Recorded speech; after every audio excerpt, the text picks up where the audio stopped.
네, 수업 시작하겠습니다. 이번 주 온라인 클래스 화학 첫 번째 시간이죠. 네, 이번 주 두 시간 동안 중에 첫 번째 시간은 우리 새로운 소단원 몰농도를 어떻게 표현할 수 있을까? 이 단원에 대해서 개념 진도를 나가 볼 거고요. 그 다음에 두 번째 시간에는 우리 저번에 이 문제를 좀 풀다 말았을 거야. 어떤 반은 요 문제까지밖에 못 풀어줬고 어떤 반은 요 문제도 풀어줬는데 일단 요 문제부터 문제풀이 이런 걸 좀 해볼게요. 그래서 이번 시간에는 진도를 나가고 다음 시간에 문풀을 한다. 여기도 문제가 있고 여기 뒤에도 문제가 있어요. 이 문제들을 한번 풀어볼게. 이번 시간에는 새로운 소단원을 나간다. 몰농도를 어떻게 표현할 수 있을까? 너희 프린트 보면은 여기 3이라고 안 되고 2라고 되어 있을 거야. 선생님이 이거 오타 났는데 그냥 3으로 바꿔주시고 3단원이다 이렇게 알아두시면 돼요. 그럼 몰농도를 어떻게 표현할 수 있을까? 학습 목표 읽어보면은 용액의 농도를 몰농도로 표현할 수 있다. 어떤 우리가 용액을 알았을 때 그 용액의 농도를 몰농도로 표현할 수 있어야 된다라는 거고, 또 원하는 몰농도 용액을 제조할 수 있다라고 되어 있는데 여기 제조할 수 있다 이렇게 되어 있죠. 이거는 화학원에서 몇 개 안 되는 너희들에게 직접 할 수 있는지 실험적인 거를 요구하는 부분이에요. 그래서 이 부분을 개념적으로 아는 것도 중요한데 진짜 실제로 몰농도 용액을 만드는 과정이나 이런 실험적인 측면까지 너희들이 이해를 하고 있어야 되고, 그런 것들도 수능이나 내신 시험이나 이런 데서 나오고 있다는 소리예요. 그래서 이번 단원에서는 실험적인 부분들까지 완벽하게 이해를 하고 있어야 된다라는 겁니다. 네, 일단은 용액을 일단 우리가 알아봐야 돼. 용액의 농도를 나타낼 건데 용액을 먼저 알아야겠죠. 근데 우리가 실제로 화학에서 용액이 되게 중요해요. 우리 과학자들이 화학 실험하는 거 떠올려 볼까? 그럼 대부분 비커나 플라스크에다가 그런 액체 막 형형 색깔의 액체들을 막 섞고 조지고 지지고 난리치고 있죠. 네, 과학자들이. 네, 맞아요. 그리고 우리 몸을 생각해 보자. 몸 안에서 화학 반응이 되게 많이 일어나고 있잖아요. 그죠? 그런 걸 생물 시간에 물질 대사다라고 배우고 있는데, 그런 물질 대사들도 어떻게 보면 다 용액 안에서 일어나고 있는 거지. 우리 몸 속에 있는 피, 혈액도 어떻게 보면 물에다 이것저것 섞인 거잖아요. 그래서 다 용액 안에서 화학 반응이 일어나고 있다라고 볼 수 있는 거예요. 용액이 아닌 곳에서 화학 반응이 일어나는 거는 생각보다 드물어. 기체 반응, 연소 반응 이런 것들 우리 전에 양적 관계 하면서 살펴봤죠? 그런 거 말고 대부분 실제적인 것들은 대부분 용액에서 화학 반응이 일어나고 있기 때문에 화학에서 용액은 되게 중요한 개념입니다. 그럼 그거의 첫 걸음이니까 우리가 이제 농도를 표현을 해야 된다는 거죠. 우리 양적 관계 따질 때 몰이 되게 중요했지. 근데 용액 안에서는 몰이 중요하지 않아요. 몰이 중요하긴 하지만 몰보다 더 중요한 게 있어. 바로 농도야. 지금 그 용액의 농도가 어떻게 되는지 농도 가지고 양적 관계를 따져줘야 되는 거예요. 용액 안에서는. 그래서 지금부터 용액의 농도 배워보도록 할게요. 근데 우리가 초등학교 때, 중학교 때 많이 봤던 농도가 하나 있어. 무슨 농도? 퍼센트 농도.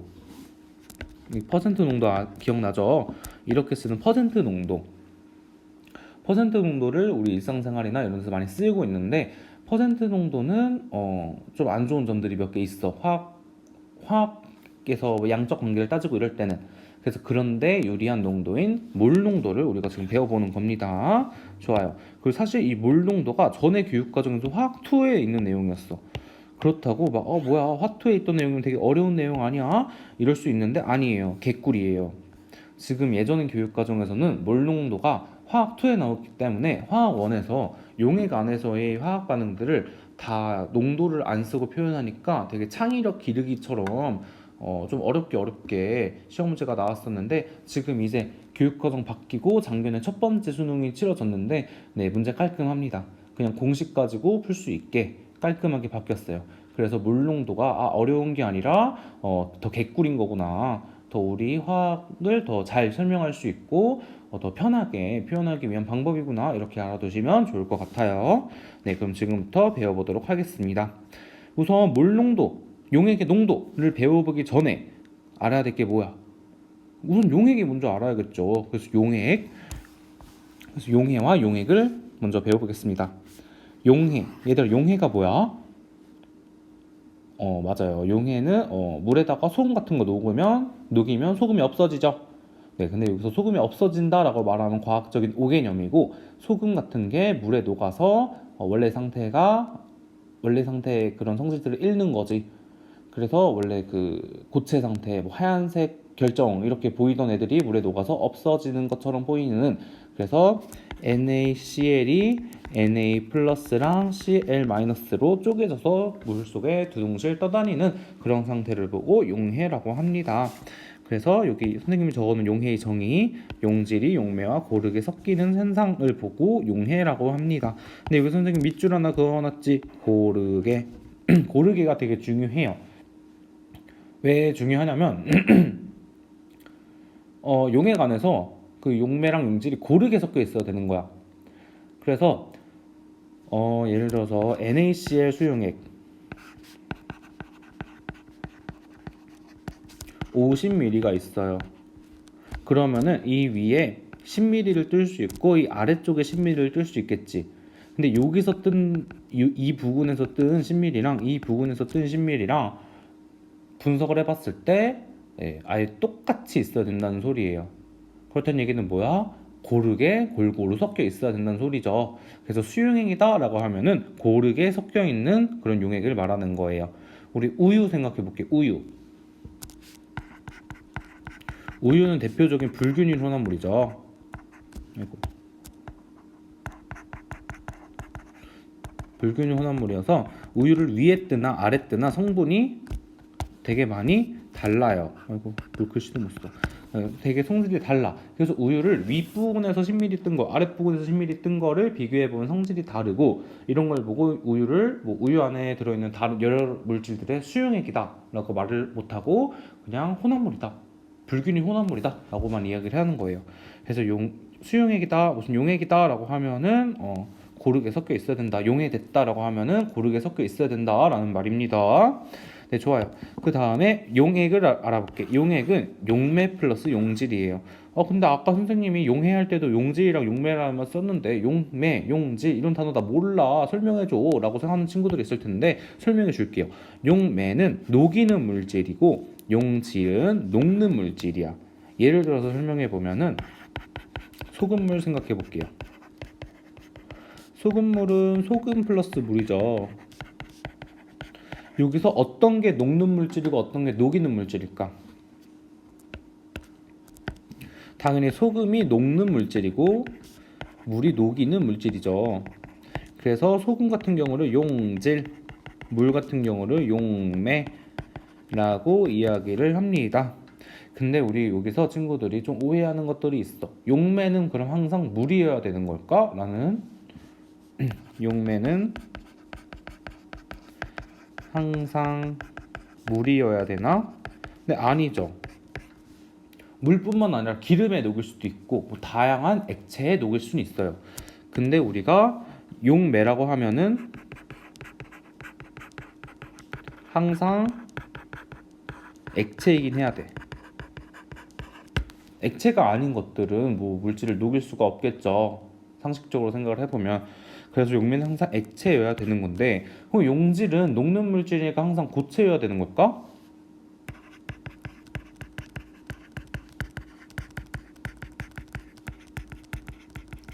아닙니다. 우리가 물 녹인다라고 표현을 할 때, 용해라고 표현을 할 때, 뭐 고체가 물에 녹고 고체가 기름에 녹고 하는 것도 말이 되지만 다른 액체가 녹을 수도 있어요. 그래서 용질은 액체일 수도 있고 고체일 수도 있는 겁니다. 그래서 여기 선생님이 적어놓은 이 글을 같이 한번 읽어보면서 개념을 더 이해를 해볼게. 용매는 용질을 녹여서 용액을 만드는 액체로 고체와 액체의 혼합물에서는 액체가 용매, 고체가 용질이라고 볼 수 있는 거예요. 그런데 액체끼리 혼합된 용액, 즉 액체 플러스 액체인 상황에서는 더 많은 물질이 용매, 더 적은 물질이 용질이라는 거예요. 그래서 예를 들어 보면은 포도당 액체 상태랑 물이랑 섞었어. 근데 여기서 포도당 10g에 물 50g을 섞었어. 그러면은 포도당이 용질, 물이 용매 이렇게 되는 거예요. 그런데 반대로 포도당 50g에 물 10g 이렇게 하면은 포도당이 용매, 물이 용질 이렇게 되는 거예요. 그래서 액체 플러스 액체일 때는 더 많은 양을 지닌 게 용매이다, 적은 게 용질이다 라는 겁니다. 네, 좋아요. 그러면 용해와 용액이 뭔지 조금 이해가 되죠? 그래서 다시 정리를 하면은 용해는 고르게 섞여 있는 그런 용해는 용질이 용매와 고르게 섞이는 현상이다. 그리고 용액은 용매 플러스 용질이고 용매는 항상 액체여야 되지만 용질은 항상 고체일 필요는 없고 액체일 수도 있고 고체일 수 있다. 액체 플러스 고체인 상태에서 액체는 용매고 고체는 용질이지만 액체 플러스 액체인 상태에서는 더 작은 양이 용질, 많은 양이 용매이다 라고 알아두셔야 됩니다. 네, 이해됐나요? 네, 좋아요. 그러면 이렇게 하고 다음에 퍼센트 농도 넘어가 볼게요. 우리 퍼센트 농도는 우리 초등학교 때부터 많이 알던 그런 개념이야. 그래서 이온 뭔 말하려고 그랬지? 식초 같은 거 보면은 밑에 성분 표시가 되어 있죠. 몇 퍼센트 아세트산 이런 식으로 써 있는 것도 있고 다른 다양한 용액들 마트에서 파는 것들 간장 이런 거 보면은 몇 퍼센트 뭐고 이런 식으로 써 있지. 그런 거 보면 다 퍼센트라고 되어 있는데 그런 걸 보고 퍼센트 농도라고 이야기를 하는 거예요. 퍼센트 농도는 우리 일상생활에서 되게 많이 쓰이고 초등학교 때부터 많이 배웠던 익숙한 농도이지만 우리가 양적 관계를 확인하는 데 있어서는 되게 쓸모없다고 해야 되나? 어차피 그걸 물 농도로 전환하면 쓸모 있어지긴 하지만 그 퍼센트 농도 자체로는 그렇게 직관적으로 양적 관계를 확인할 수는 없어요. 그래서 그 양적 관계를 확인하기 위해서 나타낸 게 몰 농도고 우리 그 전에 몰 농도를 배우기 전에 퍼센트 농도 먼저 정리를 하고 가는 겁니다. 우리 친구들 퍼센트 농도는 다 이미 알고 있을 거라고 생각을 해요. 그런데 그냥 같이 정리를 한다라는 거. 정의는 용액 100g에 녹아있는 용질의 질량을 나타내는 거예요. 근데 여기서 중요한 게 용액 100g. 용액 100g. 그러니까 어떻게 말하면은 용질 플러스 용매 100g에 녹아있는 용질의 질량 단위는 퍼센트다 라고 되어 있는데 이 식 되게 익숙하실 거예요. 이 식 같이 한번 볼게. 당연히 용액 100g에 녹아있는 용질의 질량이니까 지금 용액의 질량분의 용질의 질량 곱하기 100을 해주시면 되겠죠. 무슨 말인지 이해되나? 퍼센트 농도니까. 네, 그래서 퍼센트 농도는 용액의 질량분의 용질의 질량에 곱하기 100을 해주는 거다 라고 이해를 해주시면 될 것 같아요. 근데 용액의 질량은 용매 플러스 용질의 질량이다. 그래서 이 식을 이렇게 두 개 알아두시면 될 것 같습니다. 지금 여기도 식이 숫자가 나오지, 수식이 나오지. 네, 그래서 계산이 있다는 거야. 그래서 여기 예를 들어보면서 우리 같이 해볼게. 20% 설탕 수용액 200g에 들어있는 설탕과 물의 질량은 이렇게 물어봤어. 그러면 우선 용액 200g에 20%는 설탕이고 나머지 80%는 물이라는 거죠. 그러면은 20%는 0.2잖아 얘들아. 그러면 200 곱하기 0.2는 설탕의 질량 40g 이렇게 되는 거고요. 또 물의 질량 같은 경우에는 200g 곱하기 0.8 이거 해주면은 160g 이렇게 되는 거예요. 지금 이렇게 퍼센트의 개념을 가지고 바로 직관적으로 풀 수도 있고 아니면 지금 이 식을 외워서 식에다가 집어 넣으셔도 되겠죠. 한번 집어 넣어 볼게. 퍼센트 농도 20은 용액의 질량 200분의 용질의 질량 우리가 모르는 x 곱하기 100 이거 계산해 주시면 찍찍찍찍 x는 40 이렇게도 구할 수 있는 거예요. 이해됩니까? 네, 그래서 퍼센트 농도 같은 경우에는 그 개념을 이용해서 바로 계산을 확 때려버릴 수도 있고 그냥 이 공식 쓸 수도 있다라는 거. 그래서 퍼센트 농도 되게 빠르게 계산할 수 있어야 합니다. 우리 친구들 초등학교 때 그리고 중학교 때 퍼센트 농도 가지고 소금물, 설탕물 막 섞고 난리치고 그런 수학 문제들 많이 풀어봤죠. 네, 그런 걸 이제 화학 시간에 풀어보겠다는 소리예요. 좋습니다. 근데 퍼센트 농도는 되게 개념적으로 간단해. 그런데 퍼센트 농도로는 조금 화학 반응의 양적 관계수는 조금 부족하다 그랬지. 근데 우선 퍼센트 농도를 알 수 있는 정보를 적어볼게. 퍼센트 농도로 알 수 있는 정보는 다양한 게 있겠지만 질량에 대한 정보. 질량 100분 뭐라고 써야 되지? 용액이 질량 100분율을 알 수 있죠. 그래서 질량에 대한 정보를 알 수 있다는 거야. 퍼센트 농도는 질량분의 질량이니까요. 그죠? 그래서 이런 정보들을 알 수 있지만 양적 관계를 파악할 때는 뭘 나타낼 수 있는 농도가 필요하냐면 몰수를 나타낼 수 있는 농도가 필요해요. 왜냐면 우리 화학 반응식의 양적 관계할 때 가장 중요한 게 뭐였어? 질량이야?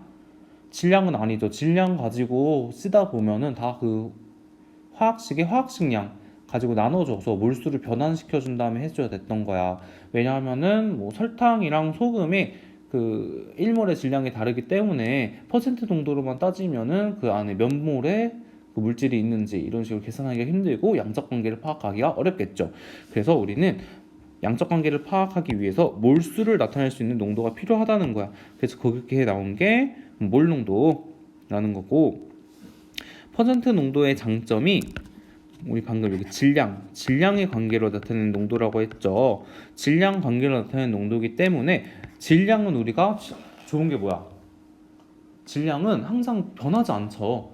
질량 보존의 법칙. 뭔 짓을 하든지 간에 전이랑 후랑 질량이 유지가 되고 뭐 Ag이랑 Bg이랑 더하면은 A 플러스 Bg이 돼요. 그래서 온도와 압력에 영향을 받지 않는다. 질량은 보존된다. 이런 장점을 가지고 있긴 합니다. 그런데 우리가 부피 같은 경우 부피로 지금 뭘 표현을 한다라고 하면은 온도랑 압력에 영향을 받겠죠. 일단 기체 같은 경우에는 온도랑 압력에 따라서 확확 바뀌어.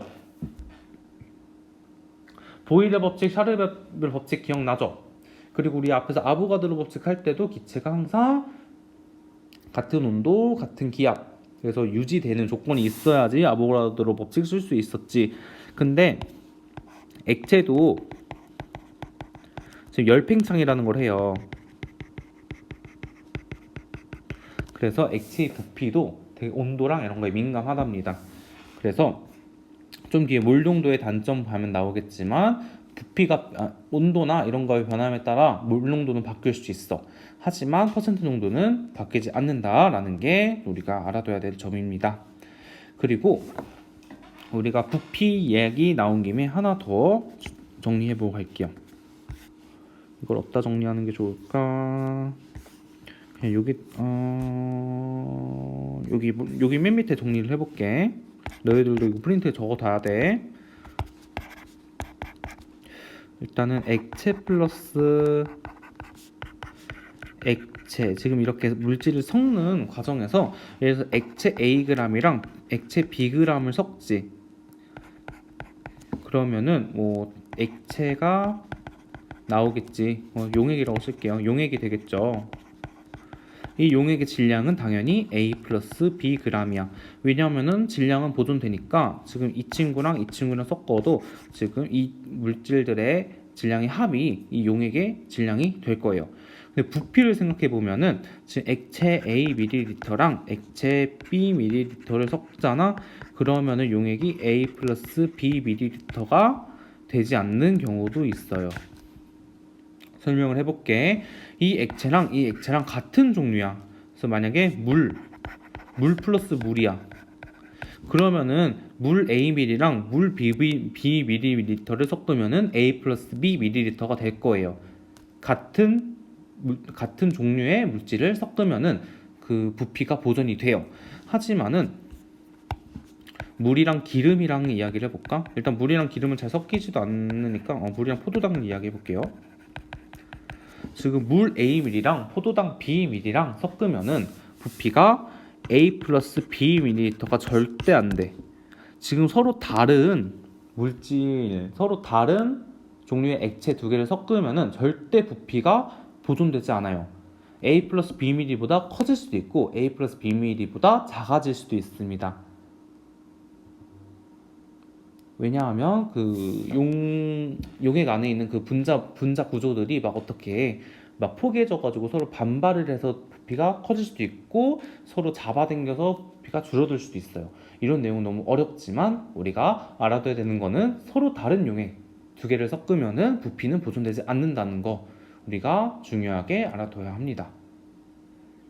이걸 우리가 왜 알아둬야 되냐라고 하면은 뒤에 몰농도 용액을 만드는 과정에서 이렇기 때문에 우리가 조심해줘야 되는 그런 부분들이 있어요.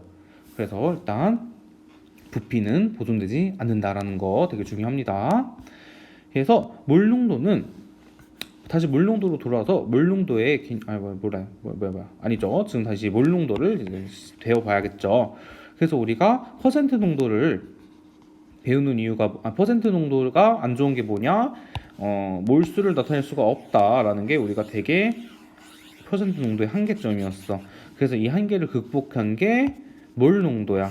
농도인데 몰수에 관계 있는 농도를 우리가 만들어 보자라는 게 바로 몰 농도입니다.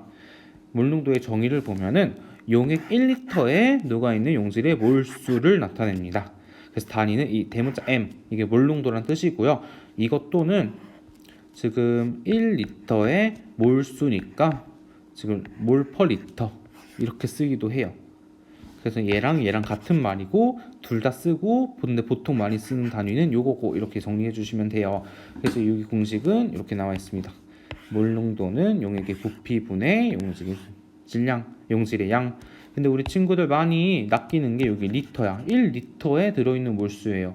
그렇기 때문에 여기가 우리 친구들이 밀리리터 들어가면은 밀리리터로 주어지면은 리터로 바꿔서 넣어줘야 된다는 겁니다. 그래서 다음에 뭐 문제 많이 풀어보겠지만 몰 농도는 용액의 부피분의 용질의 양이다. 그래서 리터분의 몰이다. 이거 되게 중요하게 알아둬야 되는 것 중에 하나입니다. 그래서 몰 농도 가지고 용액의 농도를 표현을 하면은 양적 관계 따지기 되게 수월해서 우리가 자주 쓰는 농도입니다. 그래서 몰 농도의 장점을 한번 살펴볼게. 첫 번째, 선생님이 계속 강조하듯이 양적 관계를 파악하기가 좋다. 그래서 입자의 개수, 입자의 몰수 파악하기 좋다. 계산할 때 편하다라는 거고, 두 번째 장점은 용액이 부피를 기준으로 하기 때문에 사용하기가 편리하다는 거예요. 우리가 실험실에서 직접 이 용액들을 만들고 할 때 질량 가지고 한다면 계속 뭐 만들 때마다 질량 저울 재하죠. 근데 부피를 측정한 도구가 있으면 그냥 그때그때 바로 할 수 있는 거지. 뭐 예를 들어서 뭐 부피 플라스크에다가 뭐 몇 미리 타가지고 할 수 있는 거고, 뭐 눈금 실린더에다가 부피 넣고 바로 직관적으로 알 수 있잖아요. 질량에 다르지 않아도. 그래서 그런 장점이 있다는 겁니다. 근데 단점이 하나 있어요. 여기 아까 설명했듯이 온도에 따라서 용액의 부피가 변하므로 왜 열팽창을 하기 때문에 몰 농도는 온도에 따라서 달라질 수 있다. 되게 중요합니다. 그리고 우리 아까 선생님이 말할 때 액체랑 섞으면은 부피가 보존이 안 된다 그랬어. 근데 질량은 보존이 된다 그랬고, 우리가 이 용액 가지고 막 문제를 풀다 보면은 어떤 용액을 가지고 예를 들어서 용액 500ml가 있어. 용액이 500ml가 있어. 이 중에서 막 또 50ml 덜어가지고 물이랑 탄대. 50ml 덜어서 증류수 190ml랑 막 섞어. 그럼 이렇게 되면 새로운 용액이 나오겠지. 그럼 이때 용액의 농도는 어떻게 되냐? 뭐 이런 걸 많이 한단 말이에요. 근데 우리 우선은 부피는 보존이 안 돼. 그래서 50 플러스 50, 150이 200ml는 절대 아니라는 거예요. 일단 이거 되게 중요하게 알아둬야 되는 거고, 또 질량은 보존이 되지만 몰수를 생각해 보면은 여기 50ml 안에 있는 몰수랑 이거 전체 안에 있는 50ml 안에 있는 그 용질의 몰수랑 같겠죠. 그래서 이런 개념들을 가지고 문제를 풀어주면 됩니다. 근데 사실 이런 것도 문제를 많이 풀어봐야지 조금 감이 잡히는 그런 것들이 있어요. 그래서 문제를 조금 다음 화학 시간에 풀어보는 걸로 할게요. 그래서 사실상 개념은 이게 다야. 몰 농도 개념은. 용액이 뭔지 알고 퍼센트 농도 알고 몰 농도 알면은 개념은 다 끝난 거예요. 그런데 우리가 아까 학습 목표 2번 보면은 제조할 수 있다라고 해서 실험적인 부분들까지 우리가 알아봐야 된다 그랬지. 그래서 다음 학습지에서 실험 부분을 선생님이 쭉 가져왔어요. 그럼 이것들을 한번 읽어볼게. 우선은 실험 도구를 먼저 알아줘야 되는데 가장 중요한 실험 도구 하나 골라라 라고 하면은 얘예요. 부피 플라스크. 얘들아 부피 플라스크 처음 보지? 네, 요따구로 생긴 플라스크야. 근데 이 플라스크는 눈금이 엄청 많이 있는 게 아니라 여기 눈금이 딱 하나 있어. 표시선이라고 된 게. 그럼 그렇다는 얘기는 뭐야? 이 부피 플라스크 이거 하나는 부피를 한 숫자의 부피밖에 측정을 못해요.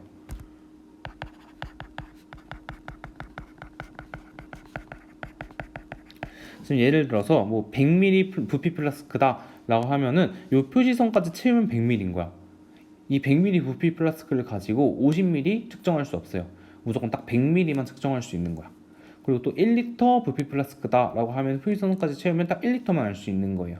일단 이런 걸 보고 부피 플라스크라고 하는데 표시선까지 용매를 채워서 일정 부피의 용액을 만들 때 사용한다 라는 겁니다. 그래서 부피 플라스크는 그 용액 만들 때 쓰는 애예요. 일단 이거 이렇게 알아두고, 다음에 전자저울 질량 측정하는 거 알죠? 다음 비커 이렇게 나와 있는데, 비커는 용질을 소량의 용매에 용해시킨 후에 용액을 부피 플라스크에 옮길 때 사용을 한다는 거예요. 일단 생각을 해볼게. 우리가 소금물을 만들고 싶어. 그러면 부피 플라스크에다가 소금 넣고 물 넣으면 될까? 안 돼요. 왜냐하면 이 고체 용질을 이렇게 놓는 과정에서 여기 이런 데 달라붙을 수가 있지. 벽면에 이렇게 달라붙으면은 지금 정확한 우리가 계산을 하고 싶은 건데 계산이 안 맞아 떨어지겠죠. 오차가 되게 커지겠죠. 그래서 그럴 때는 지금 비커에다가 소금을 넣고 물 조금 넣어서 녹인 다음에 얘를 부피 플라스크에 넣은 다음에 그 다음에 물을 채우는 거예요. 무슨 말인지 이해됐나요? 네, 그래서 비커는 용질을 소량의 용매에 용해시킨 후에 용액을 부피 플라스크에 옮길 때 사용한다. 그리고 또 이것뿐만 아니라 뭐 그냥 비커, 우리 초등학교 때 중학교 때 실험할 때 비커 많이 써봤죠. 잠깐 물 담아둔다거나 뭐를 옮긴다거나 이럴 때 쓰는 친구입니다. 그런데 친구들이 많이 실수하는, 나중에 대학교 가가지고 화학 실험할 때, 지금 화학과 안 가도 이과로 진학을 하면 뭐 물화생지 쪽이나 뭐 공대를 가면은 1학년 때 무조건 일반 화학 실험이라는 수업을 들을 거야. 거기서 친구들이 많이 관점되는 게 비커 가지고 부피 측정할 때 많이 점수 까입니다. 그리고 이거 되게 안 되는 거예요. 비커 가지고 부피를 측정하는 게 안 되는 거예요. 일단 선생님이 말을 해볼게. 그럼 비커가 있어요. 지금 비커 옆에 여기 다 눈금이 적혀 있죠. 얘 몇 미리 비커일지 모르겠지만 실제로 실험실 가서 비커 보면은 뭐 여기 50ml, 100ml, 150ml, 200ml 뭐 이런 식으로 눈금이 적혀 있어. 근데 여기다가 물을 넣어서 실험 부피를 측정한다 하면은 정말 잘못된 겁니다. 비커는 부피를 측정하는 기능이 없어. 그래서 부피를 측정할 때 비커를 쓰면 안 되는 거예요. 그러면 여기 눈금이 왜 있냐라고 하면은 부피를 측정하는 용도가 아니라 대략 어느 정도다 눈대중을 하라고 알려주는 거지, 이 비커를 가지고 눈금을 부피를 측정하면 절대 안 되는 겁니다. 실제로 비커 여러 개 놔두고 똑같이 150ml를 재봐요. 그러면 비커들이 다 다르게 지금 150ml, 똑같은 150ml라도 다 양이 다를 거예요. 정확하지 않다는 거죠. 그래서 부피를 측정할 때는 항상 절대로 비커를 이용하면 안 되는 겁니다. 그래서 비커는 부피 측정을 하면 안 된다라는 게 되게 실험적으로 중요한 내용입니다. 선생님도 깜짝 놀랐어. 실험실에서 부피 측정하라 그래가지고 그냥 비커 있는 눈금으로 대충 하고 있는데 교수님이 걔 뭐라 하면서 점수 까고 갔어요. 비커는 절대 부피를 측정하면 안 돼요. 근데 여기서 그럼 부피를 측정하는 도구는 뭐냐? 그럼 뭐 가지고 부피를 측정해야 되냐? 라고 하면은 일단 부피 플라스크는 근데 이 한 숫자의 부피밖에 못 얻는다 그랬지. 그래서 다른 애들 많이 쓰는 게 바로 눈금 실린더예요. 뭐 실험실에서 대부분 뭐 액체의 부피를 측정해라 하면은 대부분 눈금 실린더를 쓸 거야. 눈금 실린더는 어떻게 생겼냐면 이렇게 생겼어요. 이렇게 생긴 친구, 얘는 비커가 아니지. 이런 친구들은 부피를 측정할 수 있는 실험 도구고요. 어떻게 측정해? 지금 이렇게 눈높이를 맞춰서 측정을 해야 하는 거예요. 근데 더 자세히 봐볼게. 그림 자세히 봐보면 지금 이렇게 볼록하게 돼 있는 거 보여요? 부피를 또 측정할 땐 이렇게 볼록하게 되어 있을 때 가장 아래를 중심으로 재는 겁니다. 지금 얘가 그림이 여기 보면 이렇게 해서 이렇게 들어가 있죠. 그럼 그렇다고 이 눈금을 읽냐? 절대 아니야. 이렇게 해도 또 감점돼요. 정확한 부피는 여기 밑에 이 가장 아래쪽을 기준으로 부피를 측정해야 하는 겁니다. 눈높이 맞춰서. 오케이? 네, 좋아요. 이런 걸 보고 눈금 실린더라고 이야기를 하고, 또 피펫이랑 뷰렛 가지고 부피를 측정해도 돼요. 피펫은 지금 이렇게 생긴 친구인데, 피펫은 주로 일정 부피를 어디서 취해가지고 취한다라는 게 여기에 있는 용액을 어느 정도 옮기고 싶은 거예요, 이 비커에. 그럴 때 이 피펫을 가지고 쭉쭉쭉쭉 빨아당겨서 지금 여기로 옮기는 겁니다. 여기도 눈금이 있죠. 이 눈금은 믿을 수 있는 눈금이야. 부피를 측정할 수 있는 눈금이에요. 근데 다시 비커에 있는 눈금은 부피 측정하는 건 절대 아니라고 강조합니다. 그 다음에 이 친구는 뷰렛이라는 친구야. 뷰렛은 나중에 중화적정 할 때 많이 쓰이는데, 우리 4단원 때 중화적정이 나와요. 중화적정을 우리 실험실에서 코로나가 좀 풀려가지고 학교를 매번 나올 수 있다면 실험실 가서 좀 해보고 싶은데, 뭐 어쨌든 이런 뷰렛은 어떻게 쓰는 거냐면, 지금 여기 이렇게 막아 놓은 거야. 이 새끼를 돌리면서 막고 열고 할 수 있는데, 여기다가 지금 용액을 채워. 그 다음에 이걸 돌리면서 한 방울 똑똑똑똑 떨어지면서 여기 부피를 읽는 거예요. 그래서 뷰렛은 부피를 읽을 수 있는 실험 도구다. 그래서 부피 플라스크, 눈금 실린더, 피펜, 뷰렛에 있는 부피는 믿을 수 있는 부피지만 비커는 절대 부피 측정하는 거 아니다라고 지금 몇 번 강조합니다. 이거 시험 문제 나올 수도 있어요. 그럼 공부하셔야 됩니다. 그래서 이런 걸 보고 물농도 용액 만들 때 쓰는 실험 도구라고 했고, 일단 실험 도구를 알았으니까 어떻게 물농도 용액을 만드는지 알아볼게요. 일단 탐구 자료 살펴보기, 이게 수능 특강에 있는 거 갖고 왔는데 그냥 같이 읽어볼게. 특정한 물농도 수용액을 제공을 해볼 건데, 황산구리 오수화물이라는 되게 복잡한 친구를 우리가 만들 거예요. 지금 황산구리 오수화물이라는 친구로 지금 황산구리 수용액을 만들 거예요. 지금 이 친구의 화학식량은 지금 이렇게 주어졌네. 그럼 이거 계산 쭉쭉쭉 해주면 되겠지. 준비물은 황산구리 오수화물 필요하고요. 증류수, 부피 플라스크, 비커, 깔때기 식기병, 스포이트, 유리마키, 약숟가락, 전자저울, 실험용 장갑, 보안경 이런 게 필요하대. 실험 과정을 보면은 지금 0.1몰 수용액을 만들고 싶은데, 지금 부피 플라스크 1000ml 가지고 할 거래. 그럼 1리터지. 그럼 우리가 필요한 몰수가 몇 몰이야? 0.1몰이죠. 근데 지금 황산구리 오수화물의 0.1몰이다 라고 하면은 249.7 곱하기 0.1 g 해서 24.97g이 필요한 거지. 그래서 지금 여기서 24.97g을 비커에 담아서 측정을 한 거예요. 그럼 지금 이 비커 안에 들어있는 황산구리 오수화물은 0.1몰이라는 소리지. 지금 여기다가 정류수를 부어. 그래서 막대로 막 녹인다. 아까 선생님이 설명을 했죠. 고체 녹일 때 바로 부피 플라스크로 가는 게 아니라 비커에서 고체 넣고 물 넣고 녹인 다음에 가는 거라고. 그래서 지금 이렇게 녹여. 그 다음에 황산고리 수용액을 깔때기를 이용해가지고 지금 여기 부어. 지금 여기 부어요. 근데 여기서 한번 붓고 끝내는 게 아니지. 왜냐하면은 지금 여기 벽면에 황산고리 오수화물이 붙어 있겠지, 당연히. 근데 우리가 0.1몰 딱 수학적인 계산, 수치적인 계산을 하고 싶은 거기 때문에 여기 묻어있는 이런 것도 우리는 용납할 수도 없는 거야. 그래서 지금 한번 부었어. 그럼 다음에 증류수 다시 여기다가 넣어서 한번 씻은 다음에 그 물까지 넣어주고, 또 깔때기 벽면에도 묻어있을 수도 있죠. 그래서 이 위에다가 증류수를 계속 부어요. 언제까지 부어? 대충 지금 거의 꽉 차기 직전까지. 표시선 넘치면 좆되는 거야, 우리. 왜냐면 지금 이 표시선이 딱 1000ml거든요. 근데 요걸 넘겨버리면 우리가 돌이킬 수 없어. 지금 용액을 만들 때 지금 물을 더 넣는 건 가능하지만 빼는 건 안 되지. 지금 예를 들어서 수용액 1010ml에서 지금 10ml의 물만 빼낼 수 있을까? 절대 못 빼요. 왜냐면 그 10ml를 빼더라도 그 10ml 안에 황산구리 오수화물이 녹아 있을 테니까 절대로 못 빼. 그래서 우리가 이걸 팍 넘쳐버리면 좆되는 거야.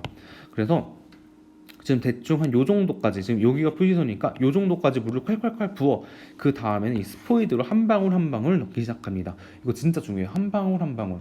그 선생님도 화학 교육과를 나오면서 화학 실험을 되게 많이 대학교 때 해봤는데 그냥 넋 놓고 실험하다가 이 용액 만들 때 그냥 팍팍팍 붓다가 부피 플라스크 표시선 넘어가면 좆된 거예요. 다시 처음부터 다시 해야 돼. 그래서 절대 이거 넘기면 안 된다. 그래서 여기까지 부은 다음에 물을 부어줘야 된다. 그래서 표시선까지 딱 됐으면은 그 다음에 뚜껑을 막고 지금 이렇게 쉐킷 해가지고 흔들어주면 되는 겁니다. 무슨 말인지 되나요? 근데 우리 친구들이 여기서 우리 시험 문제도 그렇고 가장 많이 나오는 실수가, 그러니까 가장 많이 하면 안 되는 짓.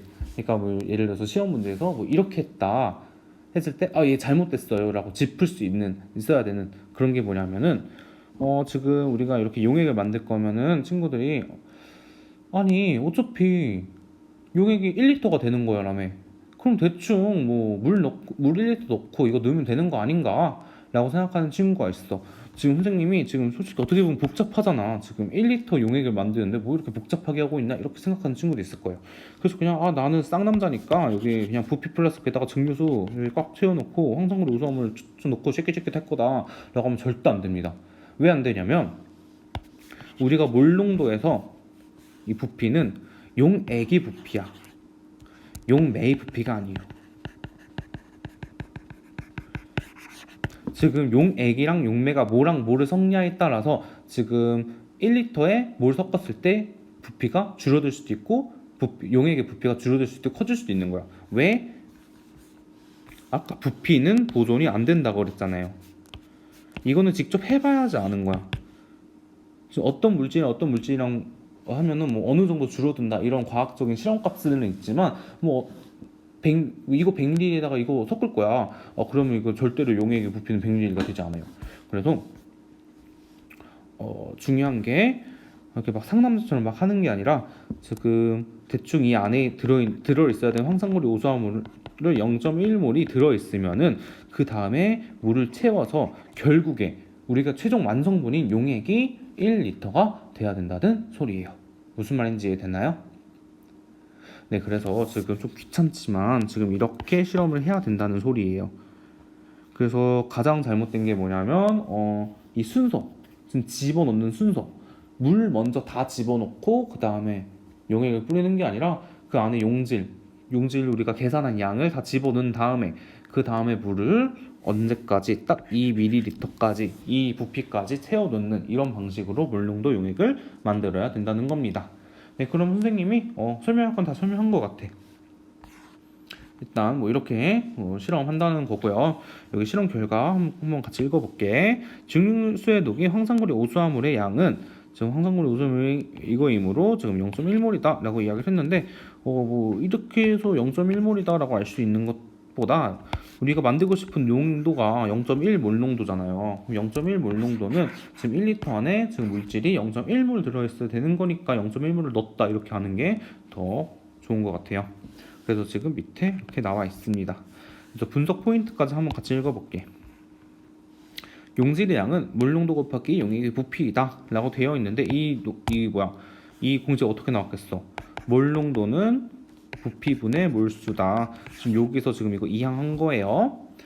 이므로 1몰 농도 황산고리 수용액 1리터를 만드는데 필요한 황산고리의 양은 0.1몰이다.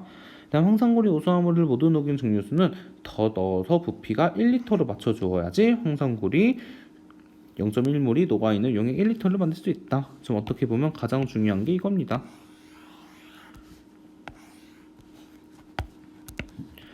우리가 지금 그냥 용액 농도 하나 만드는 이렇게 귀찮게 하는 이유, 지금 결국에 부피가 보존이 안 되고 부피는 어떻게 될지 모르고 하기 때문에 지금 대충 좀 진하게 탄 다음에 물 켜가지고 다 그렇게 1리터를 맞춰줘야 한다는 거예요.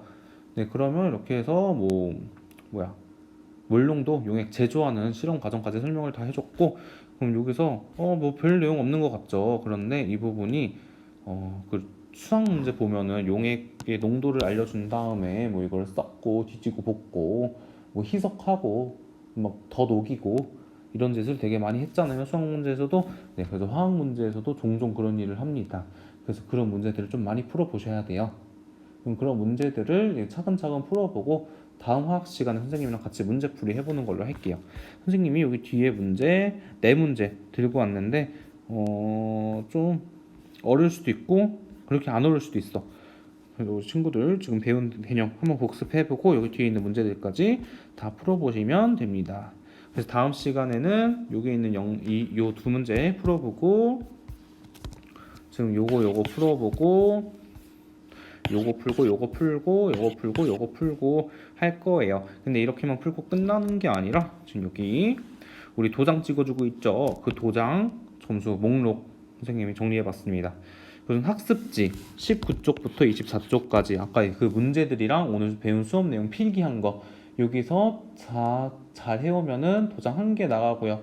또 교과서 우리 교과서 선생님이 들고 가라고 했죠. 이번 주엔 교과서 시험 공부하고 이럴 때 필요하다고 교과서에 있는 화학 문제들 좀 풀어볼 거야. 교과서 38페이지, 39페이지, 41페이지, 43페이지, 44페이지에 있는 문제들을 다 그 풀이 과정까지 교과서에 풀어 오시면은 도장 또 한 개 나가고요. 그리고 또 우리 시험 범위 다 나갔고 대단원 끝났어요. 그럼 대단원 마무리 이거 한 개 풀어보시면 다 여기 49쪽부터 51쪽까지 다 풀어주시면 또 한 개 나갑니다. 근데 대단원 마무리의 마지막 문제는 안 풀어도 돼요.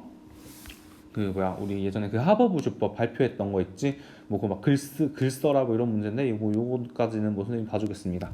그래서 지금 이렇게 해오면은 도장 3개. 그래서 다음 주에 도장 만점은 도장 3개야. 그래서 일단 우리 친구들 영상 다 봤으면은 슬슬 문제들 하나하나 풀어보세요. 뭐 이번 시간에 다 풀라 이건 아니고 다음 시간까지 해서